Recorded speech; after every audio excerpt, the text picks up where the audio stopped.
إلى حضرة النبي المصطفى محمد صلى الله عليه وسلم وأصحابه وذريته لهم الفاتحة. أعوذ بالله من الشيطان الرجيم. بسم الله الرحمن الرحيم. الحمد لله رب العالمين الرحمن الرحيم مالك يوم الدين إياك نعبد وإياك نستعين اهدنا الصراط المستقيم صراط الذين أنعمت عليهم غير المغضوب عليهم ولا الضالين. ربي اغفر لي ثم إلى حضرة غوث هذا الزمان وعانه وسائر أولياء الله رضي الله تعالى عنهم وخصوصا الشيخ عبد القادر الجيلاني.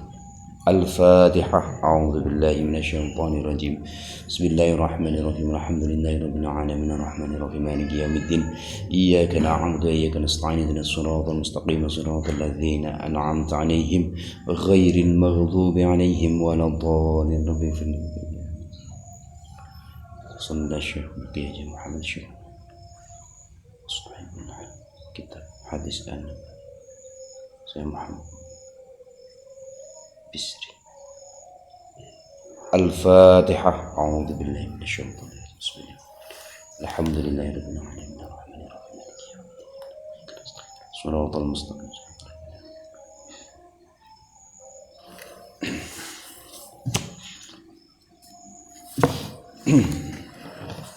Bismillahirrahmanirrahim. Terusane hadis hadis kang diawali kelawan huruf sin. Iki hadis nomor 177.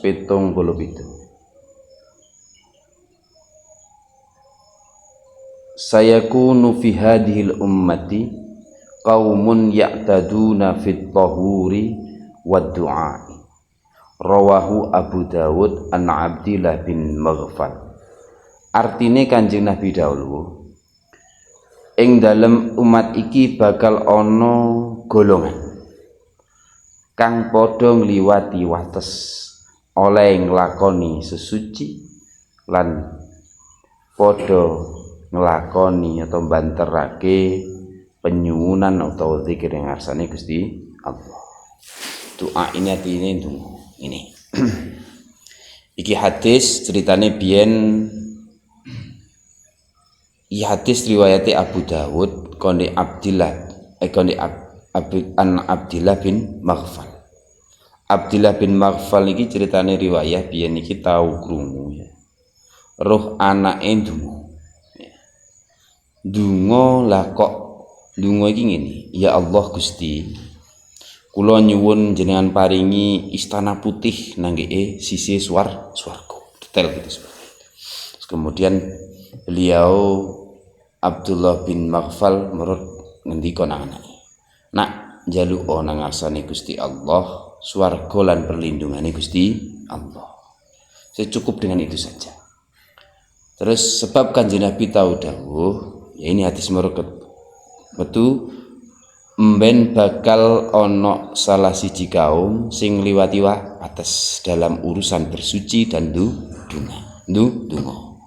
Ya, termasuk donga sing jaluk berlebih-lebih pada Allah ini disebut dengan melampaui batas. Bahkan orang yang doa terlalu detail, doa terlalu detail, jaluk itu detail sekali itu dan tuntutannya detail. Ini juga orang yang melampaui batas. Ya, doa yang seperti itu melampaui batas. Lagi zaman-zaman sekarang ini banyak ya. Karepe ya ngene, karepe wong kate ngatur Gusti Allah, paham ya? Gusti Allah kok malah kate diatur. Alangkah baiknya kita sebagai seorang hamba itu bukan mengatur Allah, tapi mohonlah kepada Allah supaya kita itu mudah diatur oleh Allah, paham ya? Jadi hamba sing mudah diatur. Jadi mudah diatur yo, jadi wong sing sabar, tawakal, iman, ngarsane Gusti Allah. Jadi mudah. Ya, jadi ini. Terus kalau hadis ini kan ada dua ya. Sing lampaui batasi dalam urusan tahur atau bersuci. Sebab ya ini termasuk bagian dari larangan dalam urusan bersuci itu kita tidak boleh boros dalam memakai air. Boros gawe banyu. Makanya sing apik ya surau ora boros-boros lah banyu ya. Secukupnya saja. Jangan terlalu boros-boros dalam urusan bersuci. Karena ya hemat dalam penggunaan air ini bagian ya keharusan, bagian keharusan, jangan boros. Saya kira itu segi arahnya situ. Salajengipun hadis kang nomor seterusnya hadis nomor 178. Sawu sufufakum fa inna taswiyatas suhufi min tamamis shalah. Rawahu al-Bukhari wal Muslim an Anasin. Ya hadis saking Ibnu Anas, an Anas riwayate Bukhari Muslim. Sini sahih. Ini juga banyak dipakai ya. Sira kabeh sawu sufakum, sira kabeh padha ngratakaken barisane salat ira. Fa inna taswisufa min tamisalah. Mongko sejatine gawe ratane barisan salat iku golongan, itu kegolong sempurnane salat. Iki jelas ya. Ini sampeyan kate salat.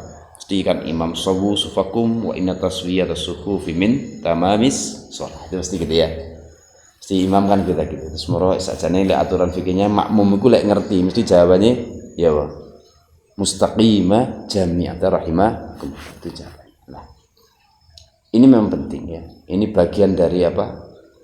Ini hal yang paling kita masalah urusan soft atau apa, barisan di dalam sholat ini termasuk kita ini termasuk yang paling lemah ini dalam artian nggak patah ngereken hal ini, nggak patah ngereken. Padahal pokoknya barisan, lurusnya barisan ini bagian dari kesempurnaan sholat. Nah ini kadang-kadang saya sampaikan lek ono sing ngarepe bolong disi sampai kira-kira nggak boleh ada yang bolong. Karena saya sampaikan, Rasulullah juga menyampaikan kalau di depannya bolong kok nggak diisi, membuat barisan baru ini tidak sah betul. Rasulullah pernah marah ini, pernah ngedu pada sahabat. Nah ini kita agak ya paling bagus ya apa sih? Karena ini aturan kesempurnaan. Masa kita ibadah nang ngarsane Gusti Allah kok gak memberikan yang sempurna? Paham ya? Maksud paham ya? Wong awake dhewe kate ketemu pacare, kita harus tampil performance yang terbaik kok ya. Maca sing apik. Mosok adewe kate nang ngadep Gusti Allah tidak menggunakan yang terbaik. Ini ngono tok, iki hukume ngono tok. Ya. Jadi hukumnya gitu. Ya pantas-pantasnya kalau kita itu barisan dirapikan, diratakan dengan baik, itu juga malah sesuatu baik. Mosok kanggo Gusti Allah. Jarine mahabbah pada Allah, cinta nang ngarsane Gusti Allah. Ya yuk kita atur dengan aturane sing apik, sing dikarepne Gusti Allah. Ya melalui apa? Ya melalui ini ajaran Rasulullah ini. Ya. Jadi coba belajar. Sekarang di kuliner ya. Mungkin kosong di sini. Sempat kemarin saya sampaikan ya, lah wis kisine wis misalnya sudah jalan sholat sudah jalan, kok mau ning ngarep tas kok kosong. Pas di depan kamu. Jangkau enggak apa-apa. 1 2 3 sudah beres. Ya udah. 1 2 3 ya. 1 2 3 tutup sudah beres. Itu enggak apa pergerakan kita enggak melampaui batas apa banyak gerak enggak, karena batas kata-kata banyak itu lebih dari 3. Paham ya? Hadis salajenge hadis kang nomor 170. Sawu baina auladikum fil atiyati falau kuntu mufaddilan ahadal fadaltun nisaa. Rawahu at-Tabrani. Artosipun atau artinya Kanjeng Nabi dawuh, sira kabeh padha madhaaken peweh atau pemberian ing antarane anak-anak ira kabeh, baik anak lanang lan anak wadon, salah sijine ojo sampai nggawe beda. Mongko umpama ingsun jarene, maka seandainya saya ya, Kanjeng Nabi dawuh gitu, nggawe kaji atau nggawe beda antara pemberian pada anak itu marang salah sini anak, yukti ingsun ngutamaaken ing anak wadon jare Kanjeng Nabi. Perintah yang pertama kita harus adil ya. Yes, nanti suatu saat jadi bapak ya. Jadi bapak duwe anak luwih pondeke 1 2 3 atau berapa ya. Jelas kita harus memiliki nilai keadilan di sana. harus bijak dalam kita memberikan sesuatu, harus arif dalam memberikan sesuatu. Ini penting. Karena ini kenapa kok dipandang penting dalam konteks Islam kok Rasulullah menyampaikan. Ketidakadilan kita, ya aku ya belajar. Saya juga masih belum tentu bisa dikatakan saya sudah di wong tua sempurna ndak. Ini coba kita angan-angan bareng, gumku kita bisa ya. Jadi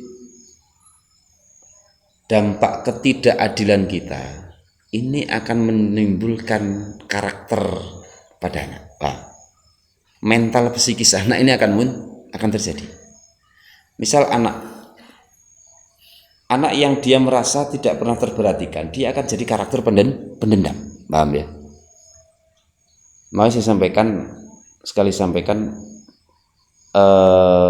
karakter anak itu murni tergantung dari mana pendidikan seorang orang tua, ini penting, apalagi ibu ya. Al-madrasatul ula, ya, madrasah yang pertama adalah ibu, itu penting. Makanya ketika anak ini nggak menemukan sebuah keadilan, ya karakternya mau pendendam. Bahkan dia akan meniru nggak adil jadinya orang, bahkan niru nggak adil iso. Oh tadi pemimpin atau wong tua aku pendek, jadi dia punya karakter. Makanya penting sekali ya, ini sekali. Nah, makanya ini ono hubungan ini. Tadi kan saya sampaikan madrasatul ula adalah ibu, ya. Madrasah pendidikan anak pertama itu adalah ibu. Makanya ketika Rasulullah mengatakan, hadisnya mengatakan yang isinya seperti ini, di antara berbagai macam dunia, harta, takhta dan lain sebagainya, Rasulullah itu lebih suka pada wanita. Iki lek wong biyen mikire waras ya. Lagi saya dengar ya. Lek wong biyen mikire waras. Warasnya kenapa? Bahwa wanita ini adalah madrasatul ula iku mah. Paham ya? Tapi lek wong saiki, roh iku kan jadi mesti dia akan pikir menjadi Kanjeng Nabi berarti kemedokan. Paham ya? Seneng wedokan. Pilih kan wanita, tapi pikiran waras yo ndak. Karena Rasulullah bilangnya gini. Rasulullah senang dengan wanita yang kan gitu ya. Di antara itu yang disukai Rasulullah adalah wanita solihah kan ya. Di antara berbagai perhiasan dunia yang paling disukai adalah wanita solihah. Maksud saya arahnya tadi situ. Lek wong pikirannya ndak waras kan, Kanjeng Nabi senengane milih wedokan kan ya. Ndak waras pikirannya kan lek ngono. Lek maksud hati sih ndak waras. Lek waras kan mikir iya. Karena wanita solihah ini yang menentukan nanti generasi penerus kehidupan.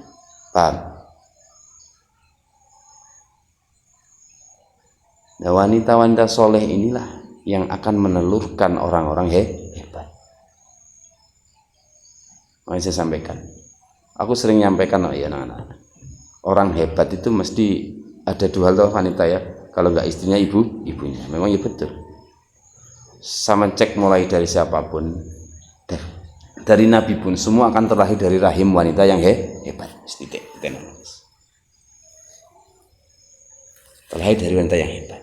Dan juga dia terdidik oleh wanita yang juga hebat. Nah ini ya salah satu alasannya. Nah terus kemudian dalam hal ini pun, aku mau menyampaikan ya, Rasulullah dalam urusan anak ini makanya kudu adil ben. Ini karakter anak kan.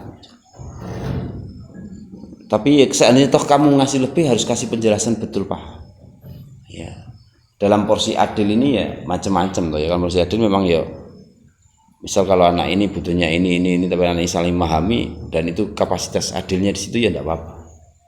Maksudnya enggak harus 50-50 maksudnya ya enggak apa-apa, itu yang penting bisa dipahami. Nah, terus kemudian di dalam hadis ini saya lanjutkan hadisnya aja. Rasulullah juga menyampaikan, seandainya saya ya harus memberikan kelebihan atau kudu ngekei beda antara anak, saya akan banyak memberikan beda yang lebih itu kepada anak yang perempuan. Ini juga Nabi. Ya, tadi saya sampaikan. Karena gini, anak perempuan itu tetap mentalnya itu gampang jatuh. Paham? Ketika gak menemukan sebuah keadilan atau kasih sayang yang beda, mesti dia akan punya karakter berontak mesti. Paham ya? Ini penting. Nah, makanya Rasulullah itu ya secara gampang banyak riwayat lah kenapa Rasulullah itu banyak lu seneng anak wedok. Dulu juga yang terzolimi juga zaman jahilah yang anak wedok ya, sok cerita ya. Jadi memang ini salah satu hal yang wis lancenge hadis kang nomor 180. Makanya sampean nek kate sing guru rabi sing kate rabi milih sing wanita sholihah betul ya. Cek golek pengin dia anak sing hebat ya. Penting itu pengaruh besar. As-sakhiyul jahulu ahabbu ilallahi minal alimi al-bakhili. Rawahu Adalamiyu an Abi Hurairah. Ini penting ya. Artine Kanjeng Nabi dawuh, wong bodho kang loman, as-sakhiyul jahulu. Wong bodho kang loman iku luwih didemeni marang Gusti Allah min alimil bakhil tinimbang wong alim kang medhit ngono ya. Sebab yang ini lek kita analisa ini ya, tapi lek cara dipikir secara wis dahir-dahiran untuk hati sini wis ya. Secara tak kasat wis langsung dari secara makna langsingnya. Ya wis cetok jelas. Wong medhit ambek wong loman jelas disenengi disenengi Gusti Allah jelas to ya. Nah, tapi di sini diembel-embeli. Wong bodho sing loman luwih disenengi Gusti Allah timbangane wong alim sing medhit. Iki paham ya. Kenapa kok diembeli dua hal ini? Gini. Sebenarnya ndak jauh. Lek wong bodho loman berarti dia ini ngetrapno ilmu, paham ya? Ngetrapno. Intinya di sini. Lek wong alim bakhil berarti dia gak ngetrapno ilmu. Berarti ilmunya ndak manfaat. Ilmunya ndak manfaat. Wong alim kok medhit. Jelas lek wong alim kan paham ilmunya bahwa termasuk wong loman sing disenengi Gusti Allah. Paham ya? Tidak trap ilmu. Orang-orang wong bodoh tapi lomah. Tapi dermawan. Kok iso mikir ngene bareng. Berarti kesimpulannya napa? Dadi wong alim apa dadi wong bodoh sing penting loman? Sing penting ini lek duwe ilmu iku diterapno. Ya bar. Ilmu diterapno. Kadang kan orang bodoh ya punya ilmu satu. Jadi wong sing loman suruh mikir mek loman ya loman tok gak mikir liyane. Lek wong alim ta banyak, tapi lek wong alim terap ilmunya ya iso ya bagus. Malah lebih bagus ya. Kalau dibandingkan orang alim yang loman dengan orang yang bodoh loman, ya jelas kualitasnya masih menang wong alim sing lomah, ya ora. Tapi ini perbandingannya gitu. Perbandingannya antara wong alim sing medhit iku luwih dibenci dengan orang yang bodoh tapi lemah. Iku luwih disenengi Gusti Allah. Karena ya gitu. Ya jelas ya, enggak terap ilmune kok ya. Makanya saya sampaikan loman itu bahkan ya gara-gara loman ini banyak orang diangkat jadi walinya Allah. Mergo loman, keikhlasan dalam memberi. Ini penting. Jadi wasilah yang luar biasa. Masuk samon ahli dzikir tapi lek gak loman medhit ya gak kira sampai pada Allah. Paham ya? Nah kita harus loman. Gak mampu memberikan harta ya tenaga. Pemikiran dan lain sebagainya. Mau meloman itu mesti kudu wae duwe ini pernah saya sampaikan ya. Jadi wong loman iku apa kudu mesti wong sing duwe. Iya ndak. Lek ngono lak gak adil Gusti Allah. Wana wong sugih iso ibadah loman ya ndak. Wong kita juga banyak akses ya. Adewe mesem tok sering senyum, sering bahagia itu juga sedekah. Wis lomah. Jaluk itu tulung wong gak ada tenagane entengan itu juga sedekah. Cara bandingane, kamu sering banyak menolong orang dengan orang kaya yang sering sedekah, podo-podo akeh kuantitasnya ya podo. Podo-podo sedekah. Ya benar. Nah, makanya saya sampaikan kita enggak usah pesimis. Jangan kita pernah mengklaim memiliki. Ya, ini kasus ini sudah kasus lama. Dalam artian pernah ditanyakan kepada sahabat pada Rasulullah tentang terkait masalah apa? Lek wong sugih mali mudah, penak dadi wong sugih. Iso banyak sedekah. Lah kita ngamar sedekah opo lho ya. Wong tasbihmu subhanallah itu juga bisa jadi sedekah. Berarti ini soloman terus ya. Nah, saya sampaikan makanya terus ana meneh sak medhit-medhite wong golek ketika asmane Kanjeng Nabi disebut gak gelem maca salat itu mesti. Sama nek ana sebut aja wi Allahumma sholli ala Muhammad. Jadi loman wis ya ora. Tenang aja. Makanya kita harus terap terus ilmunya ya. ben kita ndak dibenci oleh Allah. Jadi orang alim bakhil kan berarti nggak terap ilmu nih namanya ya, nggak terap ilmu nih. Paham ya? Wis. Hadis nomor 181. Sari'u fi talabil ilmi fal hadithu min sadiki khairu minad dunya wa ma 'alaiha min dhahabi wa fiddah. Rawahu ar-Rafi'i an Jabir. Artine Kanjeng Nabi dawuh, sira kabeh padha rerikatan luru kaweruh utawa weruh ilmu. Mongko cerita dawuh kang metu sangka wong kang bener iku luwih bagus tinimbang dunya. Lan luwih bagus tinimbang emas lan perak kang ana ing dunya. Ki ngene. Iki keutamaane ilmu ya. Keutamaan ilmu. Dan perintah kita untuk semangat untuk mencari ilmu. Ya muga-muga insyaallah ya termasuk sampean bagian di sini. Banyak adanya majelis taklim pengajian sing semangat untuk datang. Ketika ada kesempatan semangat ngaji. Karena Rasulullah menyampaikan tadi ya, dawuh-dawuhe wong kang bener. Lek wong kang bener mesti yang disampaikan adalah sesuatu yang benar, jadi dia menyampaikan jadi orang yang benar. Maka itu lebih baik. Sama ngaji nang para kiai kan insyaallah beliau itu sotik semuanya. Dawuh-dawuh atau cerita-cerita dari seseorang yang sotik atau orang yang benar, dan yang diceritakan oleh orang sotik itu menceritakan sesuatu yang benar, maka itu lebih baik daripada harta benda atau emas dan perak. Nah, ini semangatlah kita ya. Makanya jangan pernah membandingkan sebagai ilmu itu dengan emas dan perak, masih jauh ya. Sik luwe api ilmu dimangane emas dan perak. Makanya jo sampai. Makanya aku seneng nang sampean kabeh. Kenapa sih ya meluangkan waktu dalam 1 minggu ngaji sepisan iki timbangan semua prai gak nyambut gawe sik. Khusus hari Rabu sampean ngaji. Bagus.